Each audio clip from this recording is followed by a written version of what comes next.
Hi everyone, स्वागत आहे तुमचं माझ्या नवीन ब्लॉगमध्ये. बघा, तर आज मी नाश्त्याला वांगे भात बनवले होते आणि हे लांबडी वांगी होती. तर हा पण कर्नाटकी पदार्थ आहे बघा, आणि याची पूर्ण रेसिपी तुम्हाला बघायची असेल तर तुम्ही आपल्या यूट्यूब चॅनलला जाऊन बघू शकता. तर हे बघा, आपला वांगे भात किती छान दिसतोय आणि वर्ण कोथिंबीर भुरभुरले तर अजूनच छान दिसतोय. तर त्यानंतर इकडं मी मुलांचे डबे भरून घेतले, आणि डबे भरून घेतल्यानंतर बघा, मुलांना असं वर्ण काहीतरी फ्रुट्स देते मी.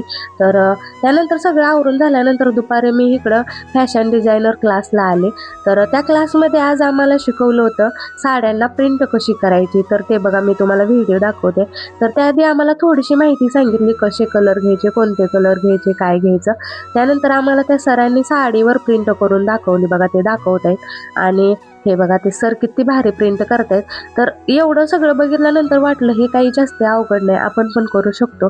काय म्हणजे करायला गेल्यावर सगळं इझी असते बघा. तर हे बघा, आणि साडी खूप छान वाटत होती.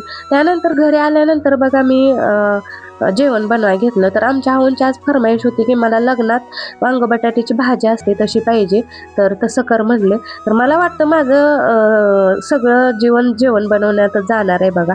तर हे बघा, बनवून घेतली वांग बटाट्याची भाजी. याची पण रेसिपी मी ना यूट्यूब चॅनलला टाकले, कारण असं पूर्ण रेसिपी टाकायला गेलं तर ते मोठं व्हिडिओ बनते ते. आणि ते नंतर बघा, सगळं आवरून घेतलं, भाकरी घेतल्या बनवून. तर भाकरी सगळं बनवल्यानंतर आपलं किचन एवढा असा राडा पडला होता ना, तर ते मी पण स्वच्छ करून घेतलं. तुम्हाला माझे व्हिडिओ कसे वाटते ते नक्की कमेंटमध्ये सांगा. लाईक करा, सबस्क्राईब करा, आणि इन्स्टाला असेल तर फॉलो करा. चला, भेटूया पुढच्या व्हिडिओमध्ये.